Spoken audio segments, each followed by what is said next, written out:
അച്ഛനോട് ഞങ്ങൾ പിന്നീട് ചോദിച്ചത് ഇങ്ങനെ ഇത്രയും സ്വാഭാവികമായിട്ടുള്ള പ്രകൃതി സ്നേഹം അച്ഛൻ എങ്ങനെ കിട്ടിയെന്നായിരുന്നു. അപ്പോഴാണ് മറ്റൊരു കാര്യം കൂടി മനസ്സിലാവുന്നത്. ഇതൊരിക്കലും പെട്ടെന്ന് ഒരു ദിവസം പൊട്ടിപ്പുറപ്പെട്ട സ്നേഹമല്ല. അതിന്റെ പിന്നിലൊരു സംഭവ കഥയുണ്ട്.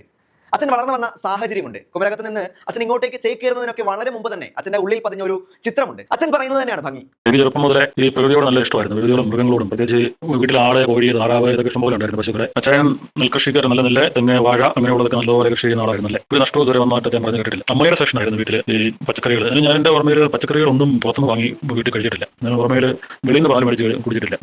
നാട്ടും പാലോ പശുവിൻ പാലോ ഒക്കെ എപ്പോഴും കാണും. പിന്നെ താറാമുട്ടയും കോഴിമുട്ടയൊക്കെ എപ്പോഴും കാണും.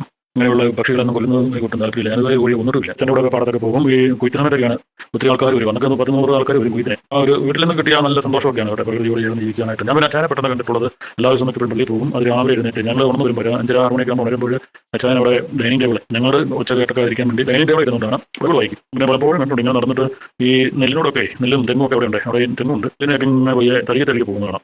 അപ്പോൾ ഇതിനോടൊക്കെ ആ ഒരു നെല്ലിനോട് പോലും നെൽച്ചെടിയോട് പോലും സംസാരിക്കുന്നതായിട്ട് എനിക്ക് തോന്നിയിട്ടുള്ളത്. ഓരോ ചെടിക്കും അതിനോട് സ്നേഹം കൊടുക്കുമ്പോൾ അത് കൂടുതൽ ഫലം ഇങ്ങോട്ടും തരും. പിന്നെ ചിലയിടത്ത് എല്ലായിടത്തും ചെറുപ്പം മുതൽ അങ്ങനെ ഒരു സ്നേഹം ഉണ്ടായിരുന്നു. സെമിനാരിൽ പഠിക്കുമ്പോൾ അങ്ങനെ ഒരു സ്നേഹമായിരുന്നു. മൃഗങ്ങളെയും തോട്ടമൊക്കെ നോക്കാനായിട്ടൊക്കെ ഒത്തിരി സന്തോഷമായിരുന്നു. ഒരു ചെടിയൊക്കെ വെച്ച് ആ ചെടിയിൽ ഫലങ്ങളൊക്കെ ഉണ്ടാകുന്നത് കാണാൻ ഒത്തിരി സന്തോഷം. പലപ്പോഴും അങ്ങനെ ഇരിക്കുമ്പോൾ അവിടെ അങ്ങനെയുള്ള ഒരു സാഹചര്യം ഇല്ലാതിരുന്നുകൊണ്ട് ഞാൻ ഒത്തിരി മരങ്ങളൊക്കെ കുറേ വെച്ച് പിടിപ്പിച്ചു. കുറേ ഇപ്പോൾ നിൽപ്പുണ്ട്. അതെല്ലാം കുറേ കായ്ക്കാനൊക്കെ തുടങ്ങിയിട്ടുണ്ട്. വിശ്വാസം ഉണ്ടായിരുന്നപ്പോഴും ഫലവർഷങ്ങളൊക്കെ കുറേ വെച്ച് പിടിപ്പിച്ചതെല്ലാം നല്ലപോലെ കായ്ക്കാനൊക്കെ തുടങ്ങിയിട്ടുണ്ട്. അങ്ങനെ പോകുമ്പോൾ നമുക്ക് ശരീരവും മനസ്സും ഒക്കെ സന്തോഷമാണ്. രാവിലെ മിക്കപ്പോഴും ഒരു 3 ആകുമ്പോൾ ഞാൻ ഉണരും. വൈകുന്നേരത്തെ കിടക്കും 9 ആകുമ്പോൾ കിടക്കും. കഥ തുറക്കുന്ന ഒച്ചയൊക്കെ കേട്ട് നിങ്ങൾ ഞങ്ങൾ പോകുക ഓടിയുന്നുണ്ട്. ഞങ്ങളൊരു 3-4 മണിയൊക്കെ തട്ട് വയ്യ പോകാൻ തോന്നും നെയ്യിൽ. വൈകുന്നേരം കുറച്ച് നേരം നടക്കുമ്പോഴും എന്തെങ്കിലുമൊക്കെ ഉണ്ടെങ്കിൽ ഇതൊക്കെ കണ്ട് പ്രകൃതി മരങ്ങളെല്ലാം ഒക്കെ നോക്കി ഉള്ളതിനൊക്കെ നോക്കി പള്ളിയുടെ പ്രവാസത്തോടും ഒക്കെ നല്ല കാടുകളൊക്കെയാണ്.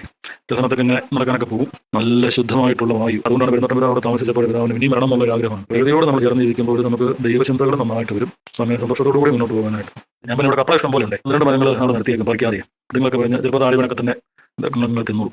ഈശോയുടെ പ്രഭാഷണങ്ങളെല്ലാം തന്നെ ഉപമകൾ പലതും പിതക്കാരൻ്റെ ഉമ്മയും മറ്റു പല കാര്യങ്ങളും കൃഷിക്കാരുടെയും കാര്യങ്ങളൊക്കെ പറഞ്ഞുകൊണ്ട് മുന്തിരിച്ചെടിയും വള്ളിയും ശാഖകളും ഒക്കെ ബൈബിളിൽ തന്നെ ഒത്തിരിയേറെയുണ്ട്. ദൈവത്തിൻ്റെ തന്നെ സൃഷ്ടി, ഈ മനോഹരമായ ഭൂമി അതിങ്ങനെ മനസ്സിലുള്ളത് കൊണ്ട് അതിന് ഭൂമിയോടും പ്രകൃതിയോടും വൃക്ഷങ്ങളോടും ചെടികളോടും ഈ ജന്തുജാലങ്ങളോടും ഒക്കെ ഒത്തിരി സ്നേഹമുണ്ട് മനസ്സിൽ.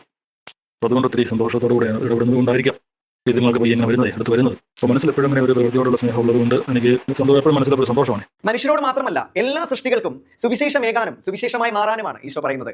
അസീസിയിലെ വിശുദ്ധ ഫ്രാൻസിസ് പകർന്നു വെച്ച ആശയം പോലെ മനുഷ്യനോടും പ്രകൃതിയോടും ഹൃദയത്തിൽ നിന്ന് സ്നേഹവും കരുതലും പ്രകടിപ്പിക്കുന്ന ഒരു പുരോഹിതൻ, അവർക്കും സുവിശേഷമാകുന്ന ഒരു വൈദികൻ. അച്ഛൻ്റെ ഈ സ്നേഹം എന്നും തുടരട്ടെ. അതെല്ലാ സൃഷ്ടികളിലേക്കും സുവിശേഷമായി പടരട്ടെ.